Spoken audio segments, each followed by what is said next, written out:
Novel Paranateta bagian kedua. Bayangan dinasti awan kuning. Sumpah Swartius. Di geladak kapal yang berlabuh di perairan Sumbawa, Swartius berdiri tegak bagaikan bayangan maut. Angin laut menghempas, membawa aroma asin bercampur dendam. Dari matanya yang keras berkilat api kebencian. Ia menatap daratan yang tertutup kabut tipis, tanah yang kelak ingin ia hapus dari dunia. Kerajaan Sumbawa, suatu hari akan kuhancurkan, hingga namamu hanya jadi bisikan angin, bisiknya dengan bahasa Belanda, disaksikan anak buahnya. Sumpah itu terpatri setelah Raja Amas Gowa menolak tunduk pada perjanjian Bongaya, menolak menyerahkan Raden Untalan yang diburu VOC. Namun tanah Sumbawa tak pernah tunduk. Ribuan pelarian Makassar datang sejak 1667, menetap di Utan dan Ampang setelah kalah di Bongaya. Mereka menanggung dendam, darah mereka mendidih setelah Sultan Hasanuddin dipaksa menyerah. Tahun 1669, kontrak diteken Kerajaan Bima dan Dompu dengan VOC, pasal 15 Bagai Belati, Sumbawa dianggap telah ikut menyepakati kontrak ini. Bila menolak, maka Bima dan Dompu wajib menjadikannya musuh, bersama VOC Sumbawa harus dihancurkan. Tapi Amas Gowa bergeming, ia hanya menyerahkan Aru Kaju, menolak menyerahkan semua pelarian Makassar dan menolak melakukan kontrak. Maka Batavia murka. Pada tahun 1670 armada ke-8 VOC berangkat dari Makassar menuju Sumbawa dipimpin oleh Letnan Coenraad Bredenberg. Mereka membawa kapal meriam, pasukan bayaran, tentara Maluku, dan juga pasukan Arung Palaka sebagai sekutu barunya. Di balik badai sejarah itu, lahirlah kisah Paranateta, lelaki asing dari dinasti Awan Kuning, nama yang kelak bergema lintas abad. Abad modern. Herman, pemuda Sumbawa biasa, menemukan buku tua dari dada Paranateta di kafe pinggir pantai saat ngopi bersama Tomo. Buku itu berbau darah dan laut, seakan membuka lorong waktu. Malamnya, dalam mimpi yang terasa nyata, Herman terdampar di pesisir Utan. Di hadapannya, 21 kapal VOC merapat, meriam siap menyalak. Di barisan pertahanan berdiri gagah Daeng Mangapa, Panglima Makassar, wajahnya persis sahabat Herman. Malarangang Syarifuddin. Dentuman pertama menggetarkan bumi. Langit runtuh oleh asap mesiu. Pasukan Sumbawa dan Makassar bersatu, menghunus parang, tombak, dan keris. Dari istana, Raja Amas Gowa sendiri turun memimpin rakyat, mengubah daratan menjadi benteng manusia. Herman terpaku, sadar ia bukan lagi sekadar saksi, melainkan bagian dari sejarah yang hidup.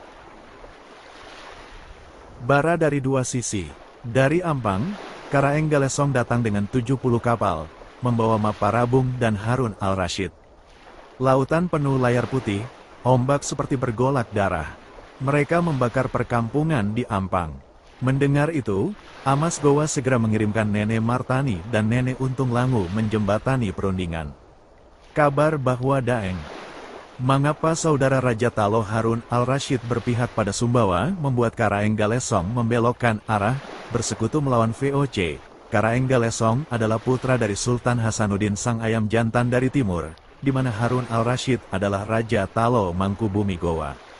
Di Lombok, Raden Munda dan Singariwarong menahan pasukan yang dibelah oleh Bredenberg, strategi gegabah yang justru melemahkan VOC. Dari barat, Bali mendesak, tapi Sumbawa bertahan. Untuk membantu Raden Munda saudara beda ibu di Selaparang, Amas Gowa mengirimkan juru Saparang. Di istana, Amas Gowa bersama dua saudaranya, Amas Malin dan Amas Acin, menggelorakan mobilisasi umum. Seluruh pemuda dari seluruh kampung dipersenjatai. Nenek Genapa diperintahkan untuk memimpin mobilisasi umum. Inilah perang hidup mati melawan Eropa di jantung Sumbawa. Dalam bentrokan sengit, Michael Samede berhasil menangkap Paulus de Bock, seorang saudagar Belanda penghubung VOC. Hilangnya sang penghubung membuat armada VOC panik. Menyatunya kekuatan Sumbawa dan para pelarian Makassar disertai 70 kapal pasukan Karaeng Galesong membuat VOC kalah jumlah. Belum lagi pasukan VOC yang terpecah menuju Selaparang. Dendam Swartius untuk menghapus Sumbawa dari bumi pun kadas. VOC terkepung dari berbagai arah. Perang 2 bulan penuh darah. Kapal VOC terbakar di laut, satu persatu karam bagai obor yang dipadamkan gelombang. Pasokan makanan habis. Tentara bayaran lari tunggang langgang. Bumi Sumbawa berguncang oleh sorak kemenangan. Meriam VOC yang dulu ditakuti kini jadi besi tua di pantai. Letnan Coenraad Bredenberg kembali ke Makassar dengan wajah kalah. Kelak ia diadili atas kebodohannya memecah pasukan ke Selaparang, karena Selaparang tidak disebut di dalam perjanjian Bingaya sebagai daerah yang harus ikut takluk di bawah Volk. Dari perang ini sejarah mencatat, Sumbawa tidak hanya bertahan, tapi menang dalam perang besar pertamanya melawan kekuatan asing. Herman berdiri di samping Daeng Mangapa, atau Malarangang dalam wajah sahabatnya. Api perang menyala di mata mereka. Herman berteriak, "Mala," namun hanya dibalas senyuman tipis di tengah dentuman meriam. Gelombang darah dan api seakan menelannya, dan tiba-tiba azan subuh membangunkannya. Nafasnya memburu, keringat membasahi tubuh. Buku tua itu masih ada di tangannya. Seakan perang itu benar-benar terjadi, dan mungkin belum usai. Senyum yang sama, Herman bergegas mengambil wudhu. Seusai salat, ia segera mendatangi rumah Malarangang di BTN Gria Idola Labuan Sumbawa. Dengan napas terguncang, ia menceritakan semuanya. Malarangang hanya tersenyum, senyum yang sama seperti di medan perang. Herman tercengang, namun Malarangang berkata tegas, "Sejarah itu rasional. Jangan campurkan dokumen sejarah yang rasional dengan ilusi magis. Itu akan mengaburkan kebenaran." Saat kalimat itu belum usai, Herman kembali diseret ke masa lalu. Ia melihat Sumbawa dilalap api, bukan oleh VOC, tapi oleh pasukan Karaeng Galesong yang sebelumnya jadi sekutu. Herman berteriak pada Malarangang, "Engkau Daeng Mangapa? Katakan pada saudaramu Harun al-Rashid agar tidak membakar tanah ini. Musuh kita VOC, bukan saudara kita sendiri." Malarangang menatapnya datar. "Aku Mala, bukan Daeng Mangapa. Hentikan halusinasi ini. Kalau kau ingin tahu sejarah, bacalah dokumen, berpeganglah pada data, bukan mimpi." Mereka pun membuka laptop, membuka website ANRI dan mencari surat diplomatik tentang Daeng Mangapa. Ternyata benar, ada nama Daeng Mangapa. Setelah perang melawan VOC di Sumbawa, ia tinggal di Kesultanan Banten. Herman terdiam. Kenyataan dokumen dan pengalaman batin bercampur. Malam itu, di rumah Malarangang, terdengar ketukan pintu. Pintu dibuka, dan berdirilah seorang lelaki kurus dengan rokok AGE di mulutnya. Ia mengenakan pakaian kuno. Sorot matanya dalam, seperti menembus zaman.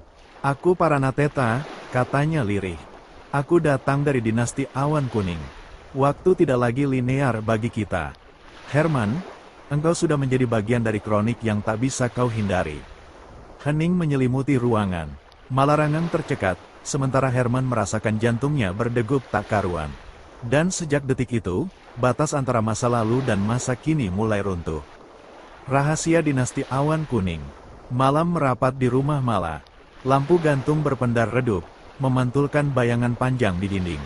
Paranateta duduk tenang di kursi rotan, wajahnya teduh, namun matanya menyimpan kedalaman seperti sesuatu yang tak lekang waktu.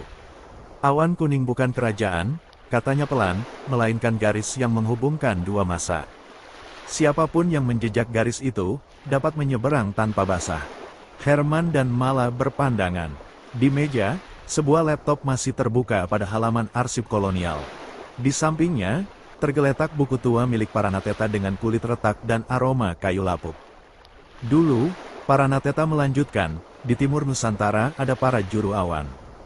Mereka bukan raja, bukan ulama, bukan syah bandar, melainkan penjaga jalan. Saat kerajaan-kerajaan lahir dan runtuh, para juru awan tetap hidup di sela-sela waktu." "Awan Kuning itu leluhur?" tanya Herman. "Leluhur adalah mata air. Awan kuning adalah salurannya."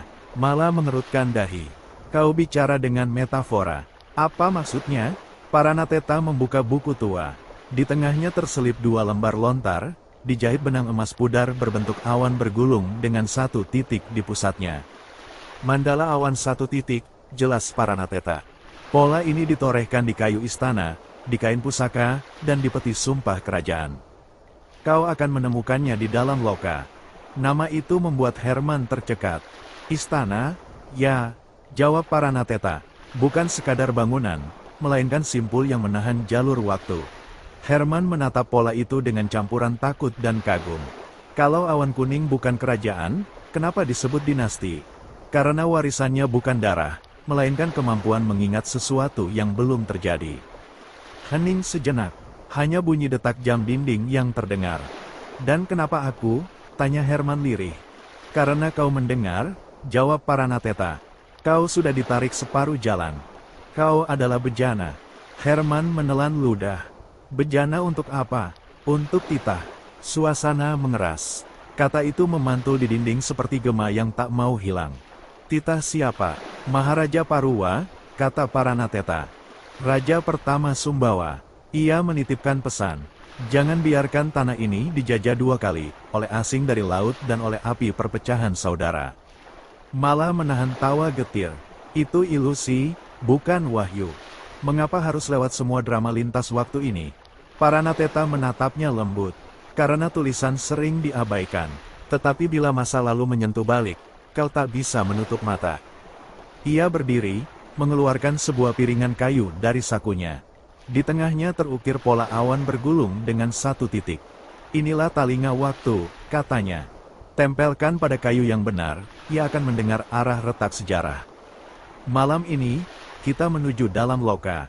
Herman merinding, malah menghela napas panjang, lalu menyelipkan piringan itu ke saku jaketnya. Baiklah, katanya, tapi kalau semua ini hanya sugesti, akulah yang akan menutup pintunya. Paranateta mengangguk, kunci selalu di tanganmu. Mereka bertiga keluar rumah. Di kejauhan, siluet dalam loka menjulang bagai perahu kayu raksasa yang berlabuh di kegelapan. Pertemuan di dalam loka, langkah mereka menembus malam Sumbawa yang hening. Angin membawa aroma lontar dan tanah basah. Dari jauh, dalam loka berdiri megah di atas 98 tiang kayu dengan satu tiang sir yang ditutup kotak Mesir. Dalam loka megah seakan kapal kuno yang karam di daratan. Ketika mereka mendekat, ukiran di dinding istana tampak berkilau samar. Herman tercekat, pola awan bergulung dengan satu titik barisan jit tahan uji muncul jelas di balok kayu, sama seperti pada talinga waktu. Guratan benang logam gepeng yang terbuat dari perunggu berlapis perak serta emas muncul menjalar cahaya di retakan kayu. Ini simpulnya, bisik Paranateta. Pintu besar yang semestinya terkunci. Bergerak sendiri, berderak pelan. Mereka melangkah masuk. Bau kayu tua bercampur dengan debu sejarah memenuhi udara. Tiba-tiba ruangan luas itu terang oleh cahaya lampu minyak. Di hadapan mereka duduk para bangsawan, Menteri Telu, Mamang Kalima, Lelurah Pitu bersama para lante-lante. Di tengah lingkaran berdiri Raja Amasgowa, begitu gagah, dada bidang, rambut terurai, tatapannya tajam. Herman ternganga, ia mengenali wajah-wajah itu dari catatan sejarah. Tetapi yang membuat darahnya beku adalah sosok Daeng Mangapa, wajahnya persis Malarangang. Malah terhuyung, ia melihat dirinya sendiri duduk di lingkaran itu, sekaligus berdiri di sini. Dua lapisan dirinya bertubrukan. Jangan bersuara keras, bisik Paranateta cepat. Kau sedang berada di lapisan retak sejarah. Sekali kau menjawab panggilan yang salah, kau bisa terperangkap selamanya. Percakapan para bangsawan menggema. Ampang terbakar oleh pasukan Karaeng Galesong. Ia lupa janji persekutuan. Kita melawan VOC, bukan membakar rumah saudara. Kirim utusan sebelum bara meluas. Herman gemetar. Dalam buku sejarah, ia tahu, setelah VOC kalah, justru kampung-kampung Sumbawa yang hangus oleh ulah Karaeng Galesong. Tetapi di sini, ia mendengar Amasgowa berusaha mencegahnya. Sejarah bisa bergeser, gumam Herman. Paranateta menatapnya. Ya, simpul memperlihatkan bahwa masa lalu bukan garis lurus, melainkan pilihan berlapis. Malah menggenggam talinga waktu. Piringan itu bergetar hangat, mengeluarkan dengung rendah. Dari lingkaran rapat, Daeng Mangapa menoleh kepadanya, dan tersenyum samar. Senyuman itu sama persis dengan senyum Mala di dunia modern. Ruangan bergetar, suara para bangsawan memudar, digantikan oleh dentuman meriam dan jeritan perang dari luar. Herman merasa tubuhnya ditarik lagi, bukan dalam mimpi, melainkan ke jantung pertempuran yang nyata. Selamat datang di dalam simpul, bisik Paranateta. Disinilah sejarah menjadi ruangan tempat kalian duduk. Lantai berguncang, bayangan api menjalar dari pintu istana. Herman sadar, Mereka telah masuk langsung ke babak berikutnya, Api Karaeng Galesong. Api Karaeng Galesong. Suara meriam memecah langit malam. Dari kejauhan, api menjilat langit ampang. Herman menutup telinga, tetapi ledakan itu bukan suara biasa, ia terasa nyata, mengguncang tulang. Mereka kini berdiri di halaman dalam loka, tapi istana itu tak lagi kosong. Ratusan prajurit berlari, menghunus tombak, kalewang dan parang. Di barisan depan, Herman melihat bendera Makassar berkibar, diiringi teriakan lantang pasukan Karaeng Galesong. Dia menyerang Sumbawa, suara Herman tercekat. Paranateta mengangguk getir. Inilah retak yang kau baca di sejarah. Galesong, yang tadinya sekutu, berbalik menyalakan api. Malah menatap ke arah pasukan. Matanya melebar ketika melihat sosok pemimpin Makassar adalah Karaeng Galesong. Tubuhnya tinggi, wajahnya keras, sorot matanya menyala penuh amarah. Di belakangnya berdiri Maparabung, putra Sultan Bima, dan Harun al-Rashid, Raja Talo, saudara Daeng Mangapa. Tubuh malah menggeliat, batinnya adalah seorang pewaris darah raja dan bangsawan Sumbawa, namun tubuhnya adalah Daeng Mangapa, saudara Raja Talo yang sedang menyerang Sumbawa. Malah tidak bisa mengendalikan tubuh rahasianya, kekuatan tubuhnya lebih kuat dari kendali pikirannya. Ia bergabung bersama pasukan Harun al-Rashid saudaranya. Gong perang dipukul 3 kali. Dari balik benteng, prajurit Sumbawa bersiap. Raja Amas Gowa muncul dengan dada terhunus panji, diapit kedua saudaranya, Amas Malin dan Amas Acin. Jangan biarkan api menjilat tanah ini, suaranya bergema. Herman menelan ludah. Pemandangan ini persis seperti yang ia baca di arsip, tetapi sekarang ia berada di dalamnya. Ia melihat tubuh-tubuh nyata, keringat, darah, dan wajah ketakutan rakyat. Malah, bisiknya, lihat, itu engkau. Malah menoleh memandang dirinya yang seketika ia telah menjadi Daeng Mangapa di sisi pasukan Makassar. Ia justru kembali melempar senyum tipis ke Herman. Lalu ia mengangkat pedang tinggi-tinggi, memberi tanda maju kepada pasukan Karaeng Galesong. Teriakan, Allahu Akbar, menggema. Pasukan Makassar menyerbu. Di sisi Sumbawa teriakan yang sama juga dikumandangkan. Benturan pun terjadi. Parang beradu dengan tombak, panah melesat menembus malam. Api dari kapal Galesong menjalar ke pantai, melahap rumah-rumah nelayan. Herman ingin lari, tapi kakinya tertancap di tanah. Ia melihat anak-anak menjerit, perempuan berlari ke hutan, dan darah mengalir di pasir. Paranateta meraih bahunya. Kau tidak hanya penonton, Herman. Kau bejana. Ingat titah Parua, jangan biarkan tanah ini dijajah 2 kali. Tapi aku hanya manusia biasa. Herman menjerit, aku tak bisa menghentikan perang. Sejarah mendengar langkah kecil, jawab Paranateta tegas. Kau hanya perlu menggeser 1 retak. Sementara itu, malah terguncang. Ia merasa dirinya ditarik dari 2 arah. Jiwanya adalah Sumbawa, tapi tubuhnya menyatu dengan Daeng Mangapa yang memimpin pasukan. Tangan kirinya gemetar, seakan menggenggam pedang yang tak terlihat. Aku merasakan darahnya, bisik Mala. Seakan aku yang menebas, aku yang memerintah mereka. Jangan biarkan pintu terbuka sepenuhnya. Paranateta memperingatkan, kalau kau larut, kau akan hilang di abad ke-17. Herman menoleh panik. Api makin meluas, rumah-rumah di pesisir terbakar. Dari jauh, ia melihat seorang perempuan tua berlari sambil menggendong bayi, lalu tersungkur diterjang pasukan. Tidak tahan, Herman berlari. Ia tak tahu kemana, hanya mengikuti naluri. Di tangannya, ia menemukan sebatang tombak kayu yang tergeletak. Dengan teriakan, ia menghalau prajurit yang hendak menebas perempuan itu. Tusukan tombaknya melesat. Prajurit itu roboh. Herman terengah, ngeri pada dirinya sendiri, ia baru saja membunuh di medan perang. Perempuan itu menatapnya, lalu berbisik, Dewa melindungimu. Herman mundur, tubuhnya gemetar. Aku benar-benar di masa lalu. Tiba-tiba, suara berat terdengar di belakangnya. Kau bukan prajurit, tapi langkahmu nyata. Herman menoleh. Raja Amas Gowa berdiri dengan tatapan tajam. Siapa kau, pemuda asing? Kau bukan orangku, tapi darahmu kini terikat pada tanah ini. Herman terdiam. Ia ingin menjelaskan, tapi kata-katanya hilang. Dari arah pantai, Teriakan Karaeng Galesong menggema, bakar semua. Jangan sisakan satu pun. Pasukan Makassar menyerbu lebih keras. Api menjalar ke arah dalam loka. Paranateta menatap Herman. Inilah saatnya. Jika kau diam, sejarah berjalan seperti catatan, Sumbawa akan hancur. Tetapi bila kau memilih, kau bisa menggeser satu retak. Tentukan sekarang. Herman terengah. Di satu sisi, ia melihat Mala mulai larut menjadi Daeng Mangapa, wajahnya setengah asing, setengah sahabat. Di sisi lain, rakyat Sumbawa menjerit minta tolong. Dan di atas semua itu, suara Paranateta bergaung. Pilih, Herman, jadi penonton sejarah, atau jadi pengubahnya. Ujian iman dan akal. Asap dan api menyelimuti langit Sumbawa. Jeritan bercampur dengan dentuman meriam, membuat malam Sumbawa seperti kiamat kecil. Herman berdiri kaku di tengah kekacauan, tombak berlumur darah di tangannya. Di sampingnya, Mala masih menggenggam talinga waktu. Namun wajahnya sudah berbeda, sorot matanya dalam, rahangnya keras. Itu bukan lagi ekspresi seorang pemuda modern di BTN Gria Idola, itu tatapan seorang panglima perang.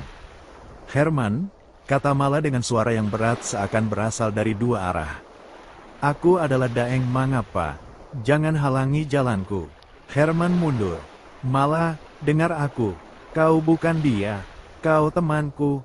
Jangan biarkan dirimu hilang di masa lalu. Daeng Mangapa, atau mungkin Mala, tersenyum samar, senyum yang membuat Herman merinding. Sejarah menuntut darah. Bila aku mundur, Makassar tak akan dihormati. Kau tak mengerti, Herman. Paranateta melangkah mendekat, matanya tajam. Kau sedang diuji, Herman. Pilihanmu menentukan, apakah kau percaya pada dokumen dan akal, atau pada bisikan leluhur dan jalan mistis. Herman memandang api yang kian meluas, mendengar rakyat berteriak. Ia ingat ucapan Paranateta tentang titah Parua, jangan biarkan tanah ini dijajah dua kali, oleh asing dari laut, dan oleh api perpecahan saudara. Tapi kenyataan di depan matanya menunjukkan hal lain. Pertama, dokumen sejarah mencatat bahwa Karaeng Galesong memang membakar Sumbawa.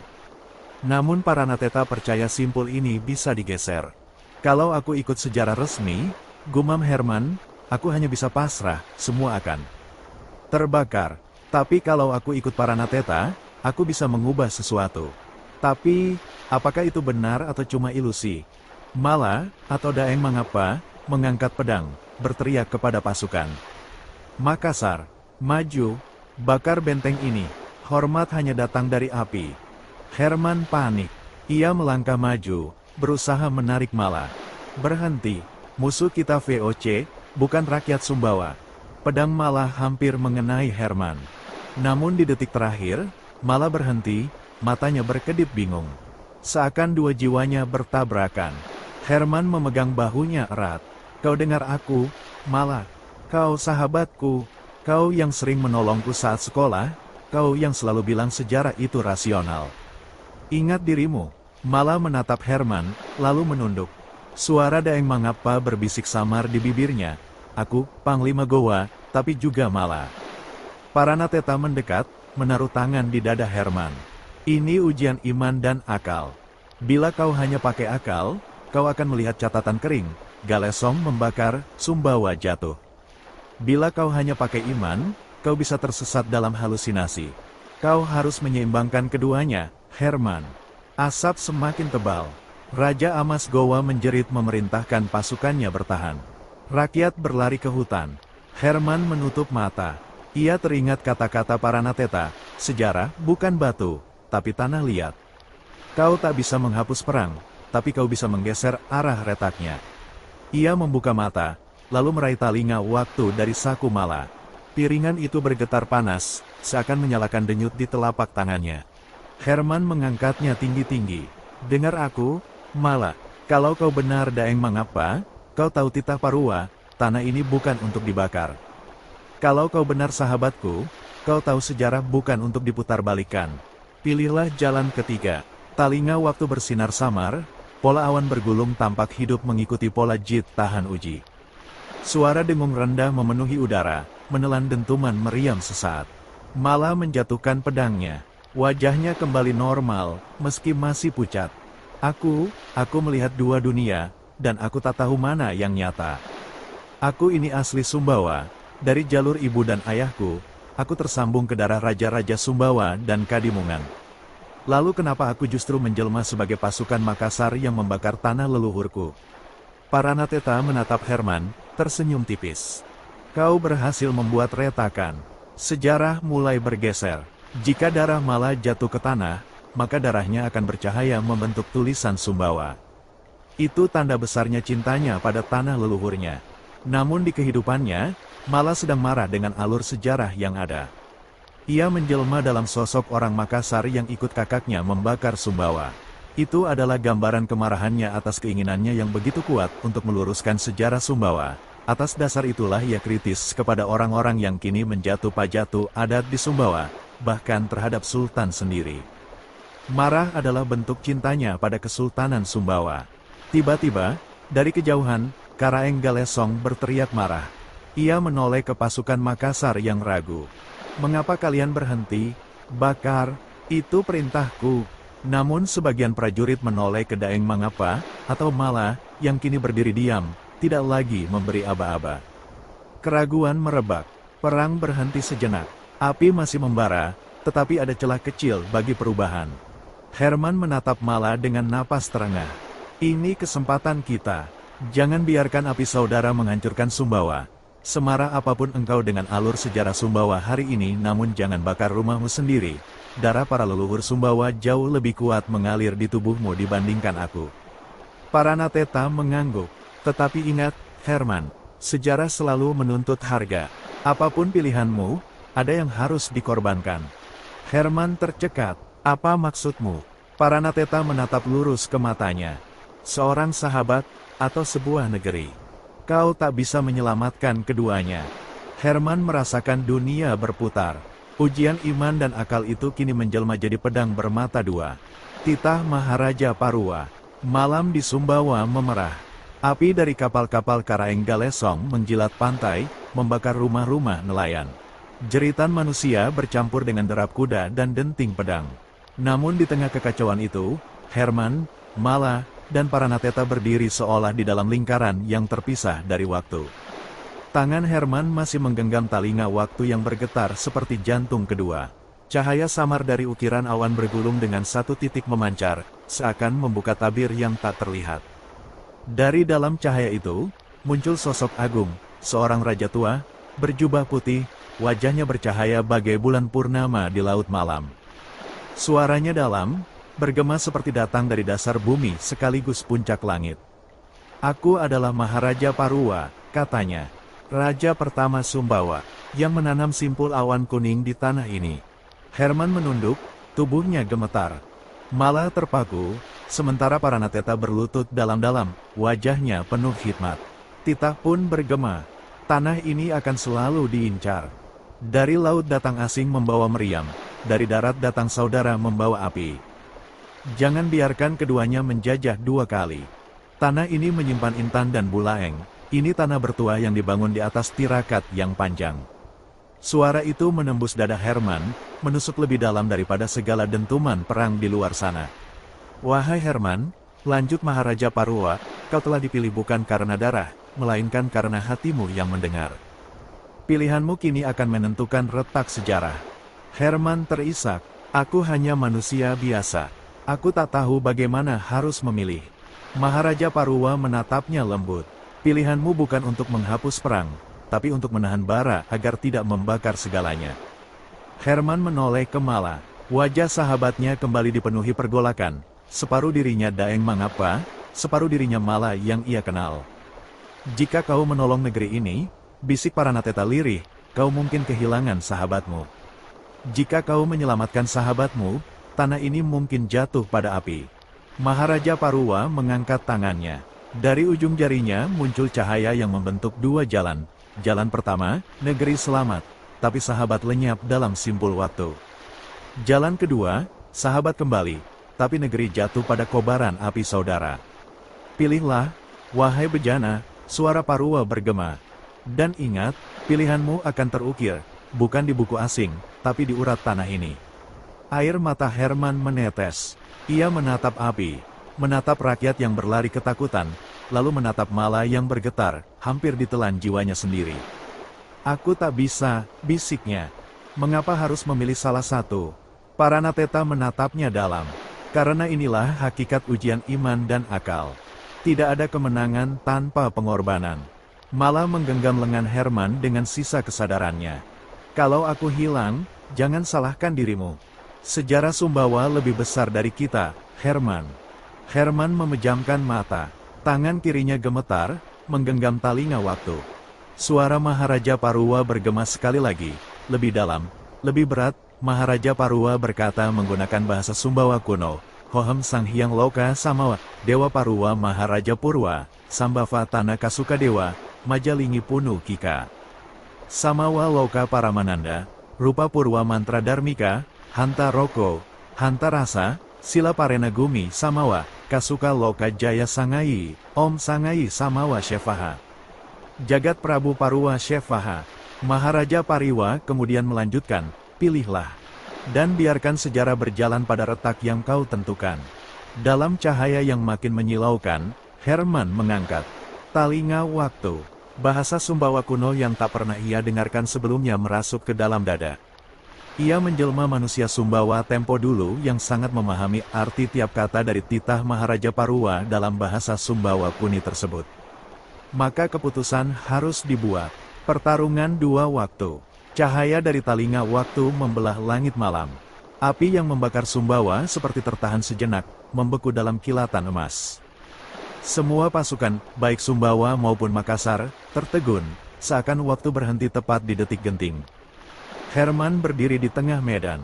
Di satu sisi, Mala yang hampir ditelan oleh jiwa Daeng Mangapa, sorot matanya redup, tubuhnya bergetar. Di sisi lain, rakyat Sumbawa yang menangis, rumah mereka terbakar, tanah mereka di ujung kehancuran. Suara Maharaja Parua kembali bergema, pilihlah, Herman. Sahabatmu, atau negeri ini. Herman menggenggam erat piringan kayu. Tubuhnya gemetar, dadanya seakan pecah. Ia menoleh pada Paranateta. Tak bisakah aku menyelamatkan keduanya? Paranateta menggeleng, wajahnya penuh duka. Sejarah selalu menuntut harga.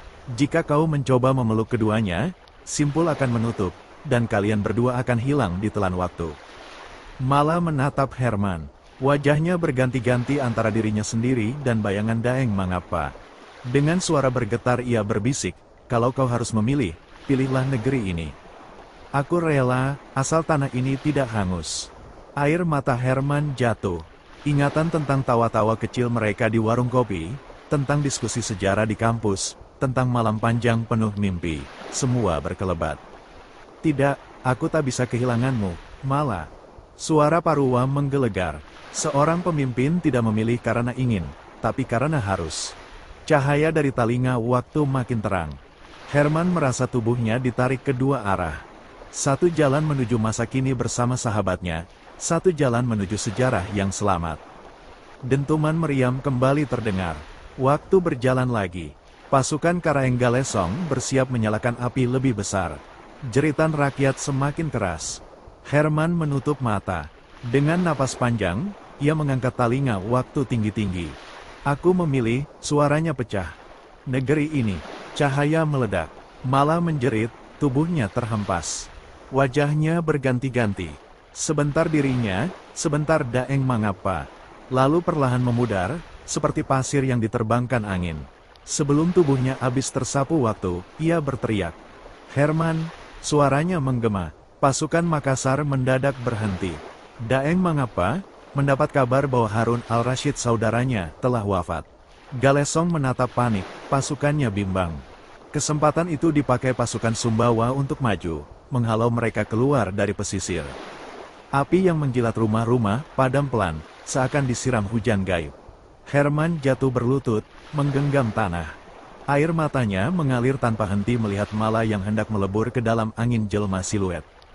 Paranateta menyentuh bahunya. Kau telah memilih. Negeri ini selamat, dan sahabatmu juga selamat.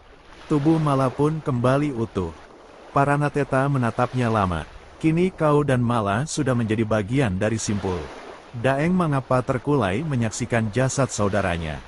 Jiwanya berkecamuk dalam perang batin antara dirinya sebagai Mala, sebagai pewaris sah darah Sumbawa dan jelma dari marahnya pada sejarah yang ingin ia luruskan dengan masuk dalam dilema sama yang dihadapi Daeng Mangapa, Sumbawa, tempat Gowa membangun kembali kekuatan pasca kalah di Bongaya atau Harun al-Rashid saudaranya. Herman menjerit panjang, menggetarkan malam. Ia merasa bersalah karena telah menarik Mala temannya dalam pergulatan melintasi waktu. Namun ia juga berpikir, mungkin ini bukan tentang dia, ini justru tentang Mala. Mala lah yang menjadi aktor utama dalam peristiwa ini. Namun jeritan itu tertelan oleh sorak kemenangan pasukan Sumbawa yang berhasil memukul mundur Galesong. Di kejauhan, Raja Amas Gowa menancapkan panji di tanah yang selamat dari api. Tanah ini tidak akan jatuh, ini Samawa, manusianya adalah manusia langit, di perutnya tersimpan rahasia dunia. Suaranya bergema, disambut teriakan rakyat. Karaeng Galesong pun memilih mundur. Bersama Maparabung, ia berangkat ke Tanah Jawa. Lalu bergabung dengan pasukan Trunojoyo dalam perang melawan Mataram. Dari garis darah keturunan Maparabung inilah, kelak akan lahir seorang pangeran bernama Diponegoro yang mengobarkan perang Jawa pada tahun-tahun 1825 sampai tahun 1830. Maparabung dikenal dengan julukan Karaeng Panaraga atas keberaniannya bertempur di Ponorogo, dan ketika kembali ke Bima ia bergelar Sultan Nuruddin Abu Bakar Ali Shah. Sementara itu Daeng Mangapa, setelah menguburkan saudaranya di Sumbawa, ia berangkat menuju Banten. Dari Kesultanan Banten, ia terus memantau situasi Sumbawa dan para pelarian Makassar di sana. Baginya, Sumbawa adalah tempat yang paling strategis untuk membangun kembali kekuatan kerajaan Gowa melawan Fok. Namun ia juga masih memendam luka atas kematian saudaranya dalam perang yang tidak harus terjadi dengan Raja Sumbawa Amas Gowa. Mala kini telah hadir sepenuhnya sebagai Mala, seorang yang denyut nadi, dan jantungnya selalu mencintai Sumbawa. Ia adalah pewaris sah darah para raja dan bangsawan Sumbawa. Di tangannya ia menatap talinga waktu yang kini retak di tangannya. Pola awan bergulung pudar perlahan, seakan kehilangan makna. "Kenapa harus begini?" bisiknya. Paranateta menjawab lirih, "Karena sejarah bukan tentang bahagia atau berderita. Ia tentang pilihan yang menuntut keberanian." Cahaya perlahan meredup. Herman merasa tubuhnya ditarik kembali, lebih cepat dari sebelumnya. Medan perang memudar, suara rakyat semakin jauh, hingga hanya sunyi yang tersisa. Dan ia terbangun di kamarnya sendiri, keringat dingin membasahi tubuh. Tapi kursi di depannya kosong. Malah tidak ada. Hanya talinga waktu yang tersisa di meja, retak namun masih berdenyut lemah. Kembali ke zaman modern. Subuh menjelang. Langit Sumbawa di era modern berwarna kelabu pucat, garis cahaya tipis merambat di balik perbukitan. Herman terbangun dengan napas terengah. Tubuhnya basah oleh keringat dingin, dadanya terasa sesak. Ia menoleh. Kamarnya sunyi. Hanya meja kayu dengan satu benda di atasnya, talinga waktu. Retak, kusam, tapi masih berdenyut pelan, seperti jantung yang enggan padam. Herman meraih benda itu, tangannya gemetar. "Mala," bisiknya, "kita telah memilih untuk mengarungi perjalanan melintasi waktu ini." Ia segera berlari ke rumah sahabatnya, di BTN Gria Idola. Pintu diketuk berkali-kali. Tak ada yang membuka. Ia mengintip lewat jendela, ruangan kosong, rapi, seolah tak pernah ada orang bernama Malarangang Syarifuddin. Paranateta muncul di ambang pintu, wajahnya tenang. "Kau sudah kembali. Simpul telah memilih jalan. Kenapa harus begini?" Suara Herman serak. "Kenapa sahabatku Mala juga harus tertarik ke dalam lorong waktu?" "Karena tanpa pengorbanan, sejarah tak akan bergeser," jawab Paranateta. "Negeri ini selamat dari bara saudara, meski catatan resmi tidak akan pernah menuliskannya. Tapi harga itu tertulis di hatimu." Herman memandang Paranateta. "Jadi, semua ini benar? Aku bukan gila?" Paranateta tersenyum samar. "Gila adalah kata bagi mereka yang hanya percaya pada satu dunia. Kau kini tahu, sejarah punya lapisan, dan kau telah menyeberanginya. Seperti aku yang hidup di labirin Sioswabuya." Herman menggenggam talinga waktu yang retak. Di bejana telinga waktu ia kembali melihat Sumbawa gaduh, Irak Rum motong setambul. Herman kemudian berteriak, "Mas Gowa, Amasa sama Amas Gowa," rambutnya diseret oleh rakyatnya dari istana. Tubuhnya lemas menatap Paranateta. Dengan suara tersisa ia berkata, ternyata ini belum berakhir, Sumbawa kembali berkecamuk dalam perang saudara. Ia kemudian bertanya lirih, apakah sejarah bisa berubah hanya karena aku bisa kembali menziarahi waktu? Apa pesan di balik ini semua? Paranateta kemudian menjawab, setiap simpul membuka pintu baru. Tapi ingat, Herman, mencari yang hilang bisa menjeratmu selamanya. Pilihan ada di tanganmu. Kau kan temukan jawabannya bersama Mala, kalian akan menyaksikan sendiri bagaimana Amas Gowa dilengserkan dari tahtanya, dan saat itulah eramu Buyaku.